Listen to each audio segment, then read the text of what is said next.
তেতিয়াৰ পৰা ভাবি আছো টবি খঙীয়া বৰা। এই তোমাৰ নামটো ইমান বেলেগ, মানেটো কি বাৰু কোৱাচোন? মানেটো জানো সৰুতে দেউতাহঁতে কি ৰাখিলে কি ভাল লাগি, কিন্তু এটা কথা মানে পাপাই কয় দেই, টবি সদায় আনিবি টফি এনেকে কয়। হয় নেকি? কিনো এইবাৰো ট্ৰফিটো লৈ যাব যেন পাইছো। এয়া বাৰু নাজানো, এনেই মানে পাপাই সেইটো আৰু মনৰ হেৰি এটা টবি সদায় আনিবি টফি এনেকে জোকাই থাকে মানে মোক আৰু। হয় নেকি? সেই বুলিয়ে জানো আৰু। আকৌ আগে পিছে আনিছে নাই টফি ট্ৰফি এইবিলাক? আনিছো বাৰু, এনেকে বিহু নাচো কেক বি কৰোঁতে এইবিলাক পাওঁ টফি চফি তেনেকে। হয় নেকি? আৰু ঘৰত কোন আছে? ঘৰত মোৰ মা দেউতা মই আৰু মানুহজন আৰু সেই 4 বছৰ ছোৱালীজনী আছে। আহিছে নি বাৰু কোনোবা? আহিছে, এইয়া এইমাত্ৰ পাইছেহি, মানে ছোৱালীজনী আমনি কৰিছে যে গোটেইখন ঘূৰাই লৈ খুৱাইছে। এতিয়া দেখিছো আহি পাইছেহি, এইয়া চাইডৰ পৰা আহি পাইছে যে আহি যাওকচোন এবাৰ মঞ্চলে। চেচে কেলে বাৰু চেচে? আচলজনকে মাতিছে আৰু। তুমি নাচৰ লগতে বোলে ভাওনাও কৰা? অঁ কৰোঁ বাৰু। কিহৰ ভাও কোৱাচোন? ভাও মানে ৰাসত এনে আগলৈকে দৈৱকী গাইছিলো, কিন্তু স্বাস্থ্য উন্নতি দেখি ৰাইজে এতিয়া কংসলে প্ৰমোচন দিলে। কি ক'ব? তাৰ পাছৰ এই ভাওনাবোৰ গাঁও দুৰ্যোধন, আকৌ অনিৰুদ্ধ, কংস হৈছো। এটা কিবা বচন গাই দিবা নেকি? সেইখন নহয় আৰু গাই দিয়া। বিহু সাজত এতিয়া কংস মোচন ধৰিলে ভয় নাখাব আৰু, গাই দিছো আৰু। সঁচা অতি সঁচা মনত পৰিছে সেই ধৈৰ্য্যটিৰ অভিশাপ, আনন্দতে আপোন পাহৰা হৈ আজি পাহৰিছো নিজৰে ভূত ভৱিষ্যত। সাৱধান কৰি দিছে মোক আকাশী পানীয়ে, সোঁৱৰাই দিছে মোৰ কৰ্তব্য নিজৰ। কালকেতু ঘৰুৱা বিজুলী বেগেৰে তব তীক্ষ্ণ তৰোৱাল, আনন্দত উন্মত্ত প্ৰজা প্ৰাণকুলৰি মিত্ৰ মোৰ কোনো নাই শত্ৰু, সকলো শত্ৰু বাধ কৰা চাকেই যতেই পোৱা।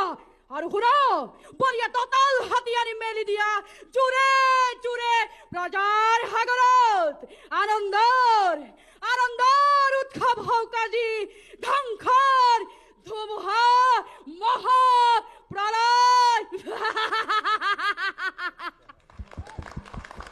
তেতিয়াৰ পৰা ভাবি আছো টবি খঙীয়া বৰা। এই তোমাৰ নামটো ইমান বেলেগ, মানেটো কি বাৰু কোৱাচোন? মানেটো জানো সৰুতে দেউতাহঁতে কি ৰাখিলে কি ভাল লাগি, কিন্তু এটা কথা মানে পাপাই কয় দেই, টবি সদায় আনিবি টফি এনেকে কয়। হয় নেকি? কিনো এইবাৰো ট্ৰফিটো লৈ যাব যেন পাইছো। এয়া বাৰু নাজানো, এনেই মানে পাপাই সেইটো আৰু মনৰ হেৰি এটা টবি সদায় আনিবি টফি এনেকে জোকাই থাকে মানে মোক আৰু। হয় নেকি? সেই বুলিয়ে জানো আৰু। আকৌ আগে পিছে আনিছে নাই টফি ট্ৰফি এইবিলাক? আনিছো বাৰু, এনেকে বিহু নাচো কেক বি কৰোঁতে এইবিলাক পাওঁ টফি চফি তেনেকে। হয় নেকি? আৰু ঘৰত কোন আছে? ঘৰত মোৰ মা দেউতা মই আৰু মানুহজন আৰু সেই 4 বছৰ ছোৱালীজনী আছে। আহিছে নি বাৰু কোনোবা? আহিছে, এইয়া এইমাত্ৰ পাইছেহি, মানে ছোৱালীজনী আমনি কৰিছে যে গোটেইখন ঘূৰাই লৈ খুৱাইছে।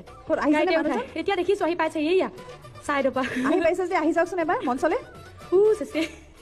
চেচে কেলে বাৰু চেচে? আচলজনকে মাতিছে আৰু। তুমি নাচৰ লগতে বোলে ভাওনাও কৰা? অঁ কৰোঁ বাৰু। কিহৰ ভাও কোৱাচোন? ভাও মানে ৰাসত এনে আগলৈকে দৈৱকী গাইছিলো, কিন্তু স্বাস্থ্য উন্নতি দেখি ৰাইজে এতিয়া কংসলে প্ৰমোচন দিলে। কি ক'ব? তাৰ পাছৰ এই ভাওনাবোৰ গাঁও দুৰ্যোধন, আকৌ অনিৰুদ্ধ, কংস হৈছো। এটা কিবা বচন গাই দিবা নেকি? সেইখন নহয় আৰু গাই দিয়া। বিহু সাজত এতিয়া কংস মোচন ধৰিলে ভয় নাখাব আৰু, গাই দিছো আৰু। সঁচা অতি সঁচা মনত পৰিছে সেই ধৈৰ্য্যটিৰ অভিশাপ, আনন্দতে আপোন পাহৰা হৈ আজি পাহৰিছো নিজৰে ভূত ভৱিষ্যত। সাৱধান কৰি দিছে মোক আকাশী পানীয়ে, সোঁৱৰাই দিছে মোৰ কৰ্তব্য নিজৰ।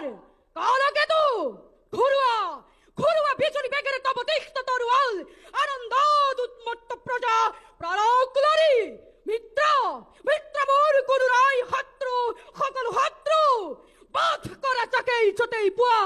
আৰু শুনা, বলিয়া দতাল হাতিয়াৰি মেলি দিয়া জোৰে জোৰে প্ৰজাৰ সাগৰত আনন্দৰ উৎসৱ হওক আজি, ধ্বংসৰ ধুমুহা মহা